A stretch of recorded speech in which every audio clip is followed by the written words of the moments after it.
할렐루야. 저는 오늘 우리가 함께 합독한 이 열왕기상 19장 본문의 말씀을 근거로 해서 로뎀나무 아래에서라고 하는 제목을 가지고 잠시 한번 하나님의 은혜의 말씀을 나누겠습니다. 우리가 신앙생활을 하면서 날마다 연수가 더하여지면 더 충만한 하나님의 은혜를 입어서 날마다 믿음의 진보가 드러나게 되어지고 하나님의 영광 안에서 하나님의 택한 자녀만큼 그 모든 믿음의 분량이 내 자신뿐만 아니라 나의 모든 주변의 삶 가운데 그 장성한 믿음의 역사들이 하나하나 날이 갈수록 시간이 갈수록 드러나야 됨에도 불구하고 이것이 그렇게 생각처럼 쉽지 않다라고 하는 것을 삶의 현장에서 경험하게 되어집니다. 어떤 때에는 산 정상에 오르는 것 같은 성령의 충만한 능력과 은혜 안에서 모든 것들을 소유하고 하나님의 인도를 받는 것 같은 은혜를 입기도 하지만은 어떤 때에는 내가 원하지 않았지만은 골짜기에서 내 신앙생활이 상당한 침체 속에 내 자신을 바라보는 삶 속에 내 신앙을 경험하면서 그 어둠의 골짜기에서 내 자신의 영적인 미약함을 바라보면서 하나님의 인도를 받을 때가 있음을 때로는 종종 발견하게 되어집니다. 오늘 이 본문을 배경으로 하고 있는 엘리야라고 하는 사람은 아주 대단한 사람이었습니다. 하나님의 기적의 통로로 쓰임 받았을 뿐만 아니라 하나님의 영광의 통로로 이 구약 성경에서 엘리야라고 하면 기적의 대명사로 표현될 정도로 하나님의 살아계심을 나타냈던 사람이 바로 엘리야라고 하는 선지자였어요. 그것뿐만 아니라 이 엘리야는 나중에 임종할 때에도 다른 수많은 선지자들이 있었음에도 불구하고 죽음을 보지 않고 회리바람을 타고 하늘로 승천하는 그 임종 죽음 이후에도 일반 사람처럼 죽음을 맞이한 것이 아니라 하나님이 얼마나 귀하게 여겼던지 죽음조차도 육신의 죽음을 보지 않고 하늘로 올리우게 되어지는 하나님의 놀라운 기적의 통로로 이 엘리야를 사용하여 주셨던 것을 보게 되어집니다. 그러면 아무런 부족이 없을 것 같았던 이 엘리야에게도 얼마나 영적인 침체가 다가왔는지 하나님 저를 죽여주시옵소서라고 하는 고백을 할 정도로 그 골짜기에서 자기의 믿음이 하나님과의 관계에서 완전히 추락해서 하나님과의 관계, 자신과의 관계에서 영적으로 나락에 떨어져 있는 신앙의 한 부분을 보여주는 사건이 오늘 본문을 통해서 우리들에게 보여주고 있습니다. 엘리야는 왜 이렇게 하나님의 위대한 기적의 도구로 쓰임받고 죽음을 보지 않고 회리바람을 타고 하늘로 승천하는 이 영광 가운데 있던 엘리야가 어떻게 이렇게 골짜기에 떨어지는 침체된 신앙 속에서 자기를 죽여달라고 하나님 앞에 절망 가운데 부르짖는 삶을 살아갈 수 있었을까? 이거는 좀 이해가 되지 않는다, 납득이 되지 않는다라고 하는 생각을 가질 때가 있었습니다. 그런데 성경에 보게 되면 이 엘리야뿐만 아니라 하나님의 아주 위대한 쓰임을 받았던 사람에게 이런 큰 낙심이 다가오고 어떻게 보면 우리가 현재 용어로 표현하는 우울증 증세를 가지고 신앙의 나락으로 떨어진 한 부분을 보여줬던 사람들의 모습이, 성경은 그것을 가리운 것이 아니라 그 하나님의 위대한 일꾼으로 사용되어졌던 사람들에게도 그 역사와 흔적들이 성경을 통해서 그대로 보여주고 있는 것을 발견하게 되어집니다. 여러분, 이스라엘 백성들을 400만, 300만이 넘는 백성들을 인도했던 모세와 같은 위대한 지도자에게도 그 영적인 우울증에서 얼마나 시달렸는지 몰라요. 민수기 11장 10절 이하를 보면은 그 모세가 그렇게 얘기를 합니다. 하나님, 저에게 이렇게 무거운 백성의 짐을 지우십니까? 저는 이 짐을 감당할 길이 없습니다. 저에게 큰 은혜를 베풀어 주신다고 하는 것을, 저에게 목숨을 거두어 가는 것이 저에게 큰 은혜를 베풀어 주시는 것입니다 하면서 자기의 목숨을 거두어 달라고 모세가 하나님 앞에 부르짖는 모습을 통해서 그의 영적인 침체가 얼마나 그 영적인 우울증 상태로 그 이스라엘 백성들을 인도하는 가운데 어려움과 고통과 또 그 어려움 속에 처해져 있었던 것인가 하는 것을 보여주고 있습니다. 여러분, 다윗은 안 그랬습니까? 역대 열왕 가운데 가장 성군으로 하나님께서 내 마음에 합한 자라고 하나님께서 인정했던 다윗이라고 하는 왕, 지금도 몇 천 년의 세월이 흘렀지만은 다윗의 별로 표기되고 있는 지금의 이스라엘의 국가의 국기가 되어졌던 그 별 모양의 가장 중심적인 표상이 되어졌던 다윗이라고 하는 사람도 지금도 이스라엘 백성들에게 물어보면 그 이스라엘을 지나온 수많은 역대 왕 가운데 다윗 왕만큼 성군으로 최고의 왕으로 꼽으라고 하면 이 다윗 왕을 꼽을 수가 있는데, 다윗도 마찬가지였습니다. 시편 22편을 보게 되어지면 하나님이여 하나님이여 어찌하여 나를 버리시나이까? 내 신음소리를 듣지 못하셨습니까? 어찌하여 이 죽음의 두려움 속에 나를 버리셨습니까? 내가 밤마다 잠을 자지 못하고 눈물로 밤을 지새우는데 그 눈물이 내가 잠을 자고 있는 침상이 매일 밤에 눈물로 둥둥 뜰 정도로 그 고통 가운데 몸부림을 치면서 잠을 자지 못하는 이 절망 가운데 그 죽음 안에서 나를 지켜보시고 나를 구원하지 아니하십니까 하면서 이 다윗이 울부짖는 이 모습을 통해서 보면 성경의 위대한 하나님의 사람들로 사용되어졌던 사람들에게도 그 인생의 길을 걸어가고 하나님의 인도를 받는 모든 삶의 여정 가운데서도 나락으로 떨어지는 큰 낙심 속에서 이 영적인 우울증 상태에서 머물러 있던 흔적들을 그의 삶의 모든 사역 가운데 발견하게 되어지는 것을 보게 됩니다.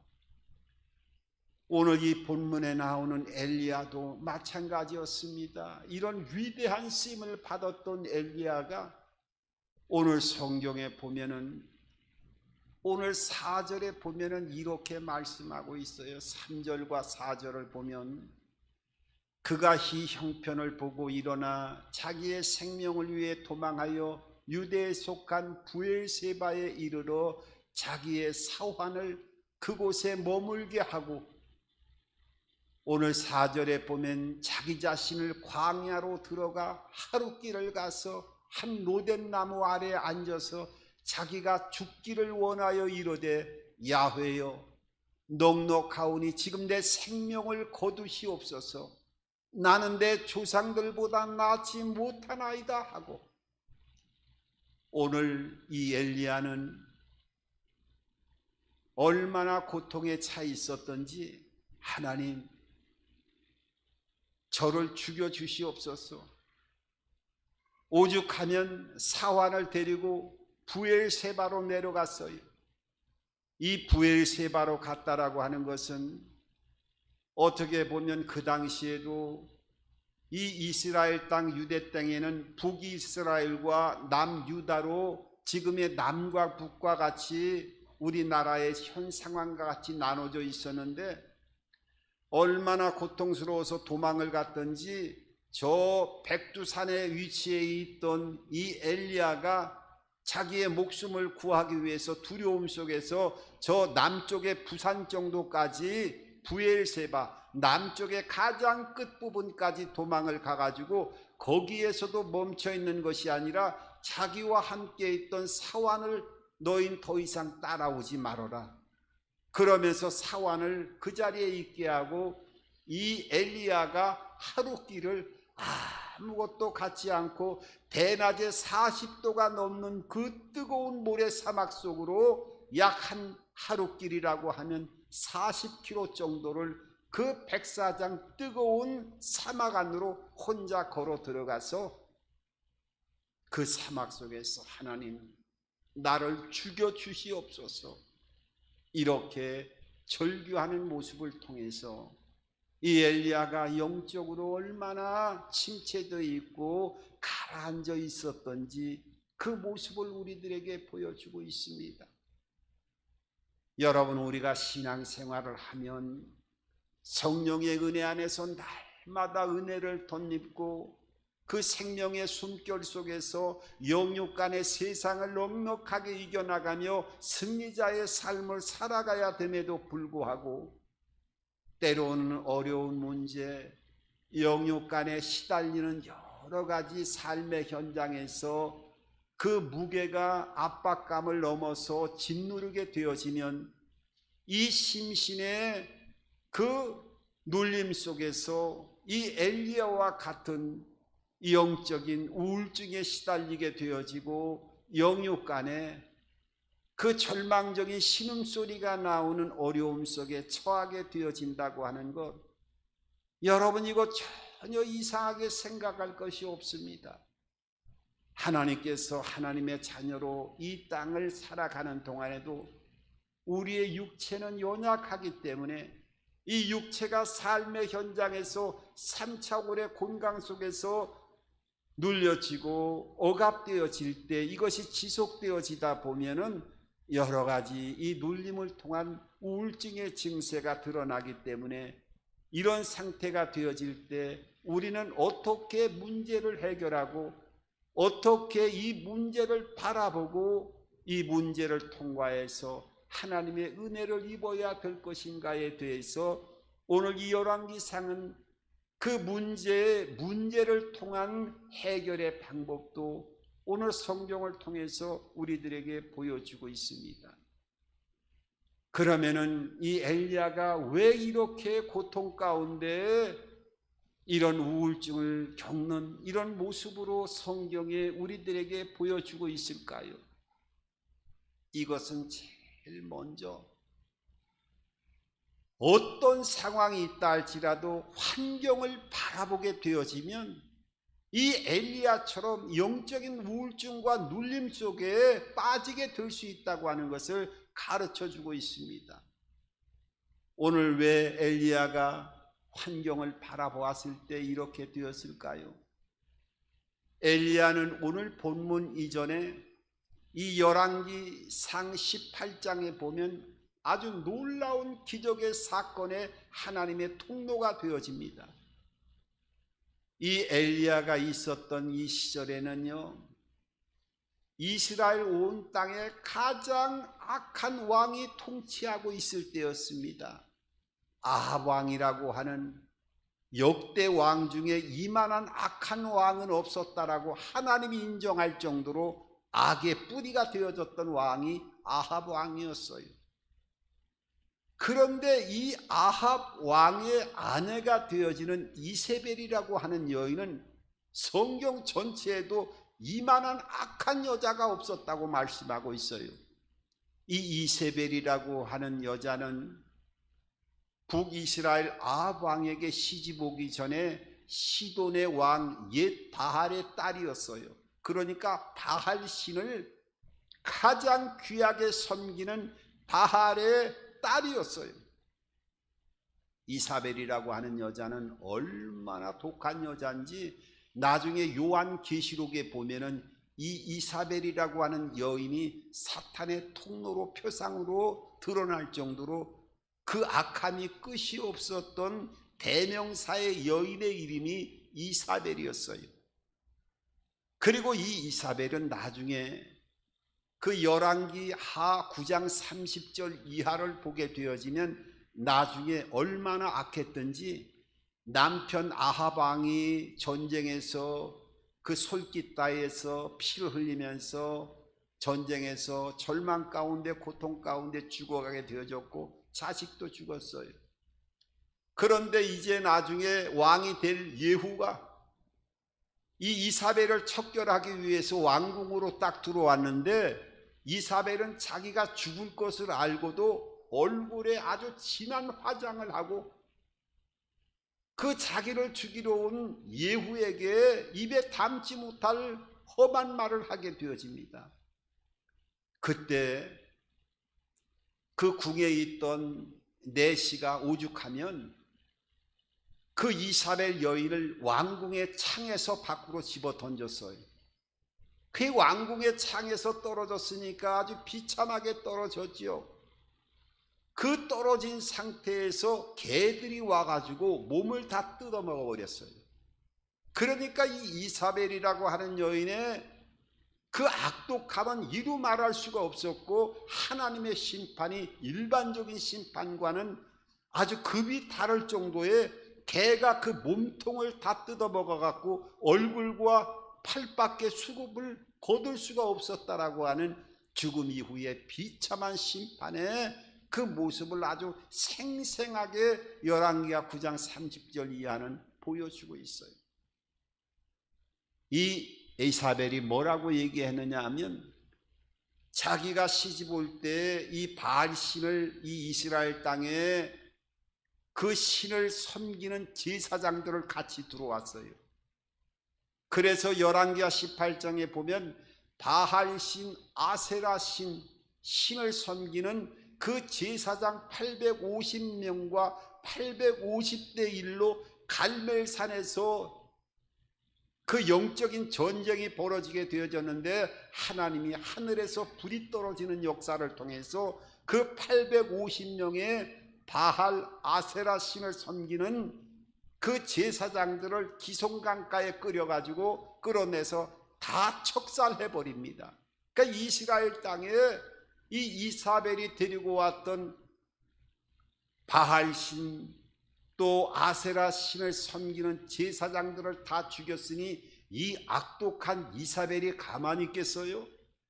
이 이사벨이 뭐라고 했느냐면 너도 내일 정도 되어지면 네가 죽였던 사람들 가운데 똑같이 너도 죽임을 당할 것이다 라고 하는 것을 선포하고 그 소식을 전해주게 되어집니다. 그랬더니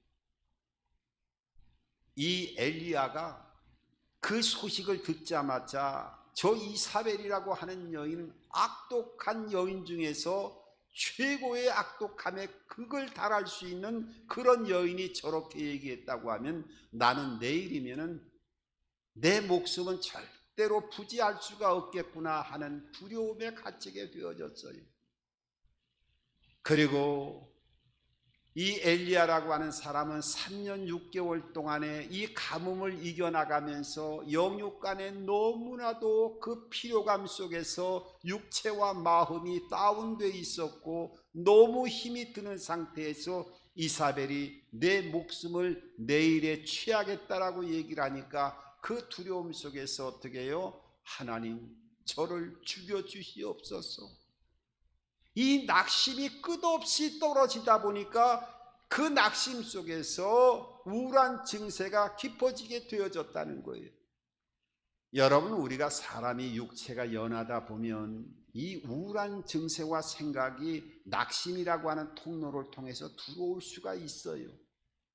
그런데 이 들어온 낙심이 지속되어지다 보면 우울한 증세로 깊어지게 되어지고, 이 우울 증세가 깊어지게 되어지면 나중에 악한 영들이 들락날락하는 그 악한 영들의 집이 되어지다 보면 사람이 파괴되어지는 여러 가지 모습들을 제가 사역 가운데 발견하는 그런 많은 체험들을 해보았는데, 어떤 상태가 된다 할지라도 마음에 여러 가지 낙심은 들어오는 대로 뽑아내야 되고, 우울한 생각들 역시 다 뽑아내야 됩니다.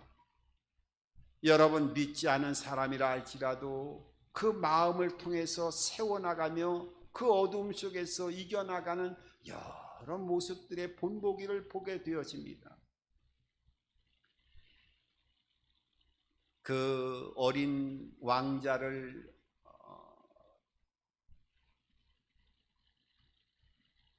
글을 썼던 그 유명한 극작가지요. 아주 표현하기도 이름조차도 좀 발음하기가 좀 어려울 정도, 그 프랑스의 작가였던 생텍쥐페리, 좀 이름이 좀 발음하기도 그렇습니다. 생텍쥐페리라고 하는 이 사람은 원래 그 인간의 대지라고 하는 그 글을 보게 되어지면, 원래 이 사람은 젊었을 때부터 그 비행기 조종에 관심을 가져서 비행기 면허증을 따게 되어지고, 그리고 한때 그 비행기를 타면서 우편을 배달하는, 그러니까 거리가 지금 우리 같이 우편 배달하시는 분이 오토바이를 타고 왔다 갔다 세분화되어서 그런 정도의 우편 배달이 아니라, 나라와 그 안에서 너무나 넓다 보니까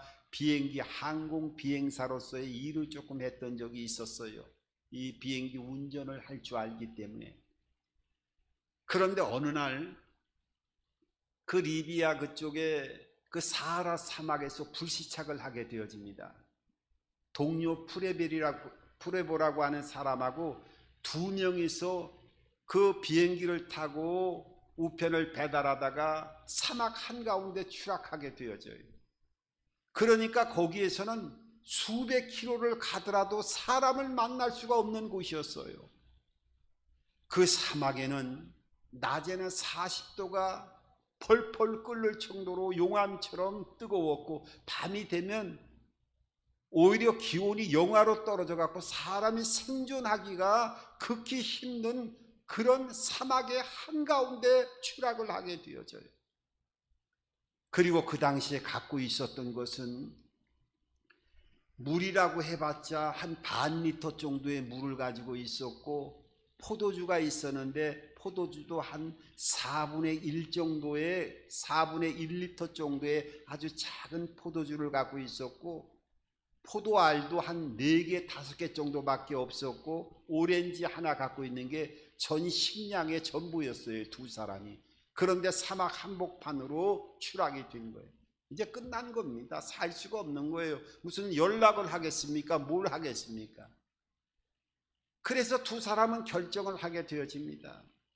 이왕 이렇게 되니까 앞뒤를 알 수가 없으니까 한 방향으로만 우리가 끝까지 걸어가도록 하자. 한 방향으로 가면 거기에서 잘못되든 되든 민가를 만나게 되든 우리가 죽을 때까지 한 방향으로 가게 되어지면 생존할 수 있는 희망이라도 있지 않겠느냐 하면서 그렇게 동료 프레보와 함께 한 방향으로 가게 되는데, 그 뜨거움 속에서 사람이 견딜 수가 있나요? 사람이 인내할 수 있는 모든 육체와 죽음을 이겨내가는 그런 시간에서 4일 동안을 그 여름에 그 40도가 넘는 뜨거운 태양 아래에서 걸어갔고, 밤에는 영하의 그 기온 속에서 그 사막을 지나가게 되어지는데, 4일째가 되어지는데 사람이 더 이상 살 수가 없는 거예요. 그의 동료 프레보가 그 사막에 누워서 이제는 더 이상 일어날 수가 없다라고 하면서 포기를 하게 되어집니다. 그때 이 생텍쥐페리라고 하는 사람이 그 프레볼을 비몽사몽간에 그 죽음 가운데로 그 잠을 자려고 하는 그 프레볼을 깨우면서 우리가 한 발자국만 더 가자, 한 발자국만 더 가자 하면서 이 프레볼을 이렇게 세워가지고 걸어가게 되어집니다. 죽지 못한 걸음이었지요. 그런데 참 그 어려움 속에서 좀 걸어가다 보니까 그 사막에서 생활을 하고 있는 베두인의 한 사람을 만나게 되어집니다. 그건 기적이었지요. 그 베두인을 만나서 생명을 살리는 그 은혜를 통해서 나중에 이 생텍쥐페리가 그렇게 표현합니다. 사람이 어떠한 어려움 속에 있다 할지라도 한 발자국만 죽음 속에서 일어나고 나아가겠다고 하는 그 믿음 속에서 발자국을 옮긴다고 하면 어떠한 삶 속에서도 이 죽음의 고비를 넘겨갈 수 있다고 하는 이러한 체험적인 은혜를 고백하는 모습을 통해서 참 많은 것들을 한번 생각해 본 적이 있어요. 오늘 하나님은 이 엘리야의 이 절망적인 상태에서 어떻게 해요? 하나님께서 한 로뎀나무를 하나님께서 이 엘리야에게 인도하시는 것을 보게 됩니다. 여러분, 사막 한가운데 사환을 세워놓고 한 40km 정도 사막을 들어왔으니까 얼마나 엘리야가 죽으려고 작정을 한 거였어요. 그런데 하나님이 그 사막 한가운데서 로뎀나무라고 하는 나무를 발견하게 되어지고 그 안에 쉼을 얻게 합니다. 여러분, 이것은 우리가 로뎀나무라고 하는 어떤 간판을 본 적도 있고 로뎀나무에 대해서는 아마 한두 번 정도는 들어보지 않았을까 하는 생각을 해보게 되는데, 원래 로뎀나무는 그런 안식을 줄 수 있는 큰 그늘을 지을 수 있는 큰 나무가 아닙니다. 이 욥기서 30장 4절을 보게 되어지면 이 로뎀나무라고 하는 나무를 대쌀이나무로 번역해 놓은 것을 보게 되어져요. 그러니까 쌀이나무인데 원래 이 사막 한가운데에 한 1m 정도, 나무가 크지 않아요. 나무라고 하기보다는 이 풀과 가까이 있는 풀이라고 볼 수 있는 풀과에 속한 이런 나무라고 보면 됩니다. 그 이파리가 쌀이처럼 조그맣게끔 큰 이파리가 아니고 조그만 그 쌀이 나무에 피어져 있는 그런 잎처럼 조그만 그런 이파리였어요. 그리고 키도 한 1m 정도밖에 안 돼요. 그 안에 완전히 몸을 낮추고 들어가야 자기 몸 하나 정도를 그늘에 가릴 수 있는 거예요.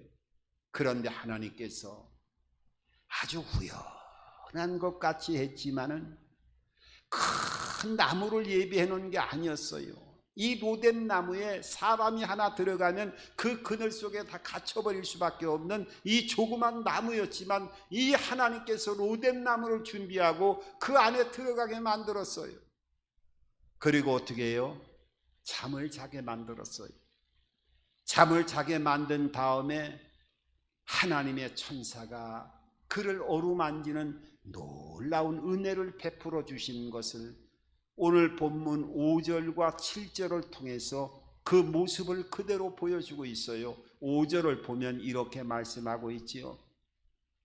로뎀나무 아래에 누워 자더니 천사가 그를 어루만지며 그에게 이르로되 일어나서 먹으라 하는지라. 7절에 보면 7절에 또다시 야훼의 천사가 또다시 와서 어루만지며 이르되 일어나 먹으라, 내가 갈 길을 다 가지 못할까 하노라 하는지라. 오늘 보니까 그 조그만 쌀이나무의 로뎀나무 아래 그늘 속에 들어가서 나 죽겠다고 하는 이 엘리야를 잠을 자게 만들었어요. 그리고 나서 천사가 2번이나 나타나서 어루만졌다 이렇게 표현하고 있어요. 이 어루만지다라고 하는 성경의 원문을 보게 되어지면 여자와 함께 눕다 이런 뜻을 가지고 있어요. 여러분, 여자와 함께 누우면은 그 여자의 손길이 아주 부드러운 것처럼 이 천사가 그런 부드러움을 통해서 엘리야를 마음과 심령과 영혼을 어루만져 주었다는 거예요.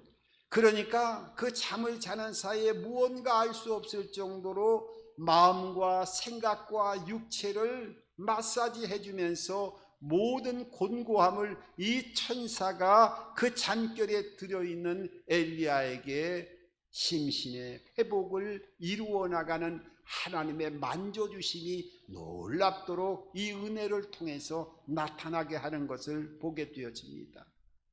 심신을 회복시키고 심신만 회복시켰나요? 아니에요. 떡과 물을 통해서 천사가 2번이나 또다시 먹이고 힘을 얻게 하는 모습을 보게 되어집니다. 오늘 성경에 보면 6절과 8절을 보면 이렇게 말씀하고 있어요. 본즉 머리맡에 숯불에 구운 떡과 물 한 병이 있더라. 이에 먹고 마시고 다시 누웠더니 오늘 떡과 물을 또 마시게 하고 또 잠을 자는데 또 일으켜 세워가지고 또 떡과 물을 마시게 해줘요. 오늘 8절에 보면은 이에 일어나 먹고 마시고 그 음식들로 힘을 의지하여 40주 40야를 가서 하나님의 산 호렙에 이르느니라. 하나님이 그 마음의 심신을 천사들을 통해서 마사지 해주고 어루만져 주시고 쉼을 얻게 하고 마음의 평안과 자유함과 은혜를 어루만져 주시는 것을 통해서 그 엘리야에게 은혜를 주실 뿐만 아니라 그 지쳐있는 육체에 떡과 물을 통해서 그 육의 그 곤고함 속에서 먹을 것을 채워주시고 다시 40주야를 호렙산에 이르게 하는 은혜를 베풀어 주시는 것을 보게 되어집니다. 그리고 나서 오늘 하나님께서 말씀하시는데 그 하나님은 그 능력 가운데 나타나시는 분이 아니라 아주 세미한 음성 가운데 하나님이 나타나시는 분이라고 하는 것을 오늘 마지막 11절 12절을 통해서 이렇게 마지막으로 말씀하고 있습니다.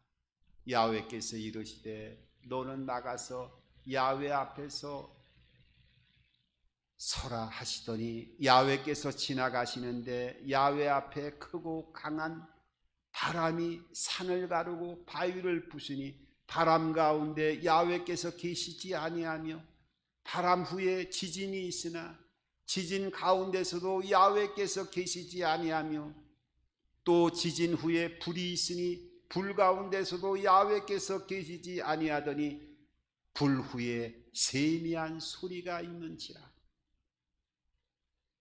여러분, 이후에 엘리야에게 그렇게 얘기합니다. 엘리야야, 내가 나타날 때 이렇게 큰 기적적인 사건을 통해서만 나의 존재를 드러내는 것이 아니라 보아라, 산을 가를 정도로 바위를 터뜨릴 정도의 큰 바람이 지나가도 하나님의 음성이 들리지 않고 또 지진이 지나갔는데도 그 굉음 속에서도 하나님의 음성이 들리지 아니하고 그리고 불이 지나갔는데도 그 영광 가운데 하나님이 보이지 않았지만은 오늘 어떻게 해요? 그 세 가지가 다 지나간 이후에 하나님의 세미한 음성이 들렸다고 말씀하고 있어요.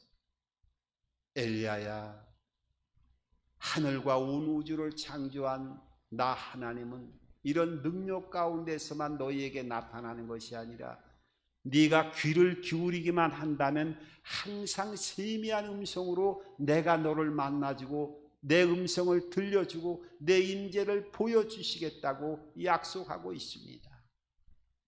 여러분, 우리가 믿음 생활하면서 여러 가지 어려움이 다가올 때가 있지만은 이 천사의 위로와 또 하나님의 은혜 속에서 우리가 세미한 음성을 듣고 또 환경을 극복해 나가고 담대히 이 세상 안에서 승리하며 맡겨진 사명, 소명, 우리 하나님의 자녀들에게 예비된 은혜와 생명의 문을 열어갈 수 있는 우리 하나님의 자녀들의 삶이 되기를 주님의 이름으로 축원합니다.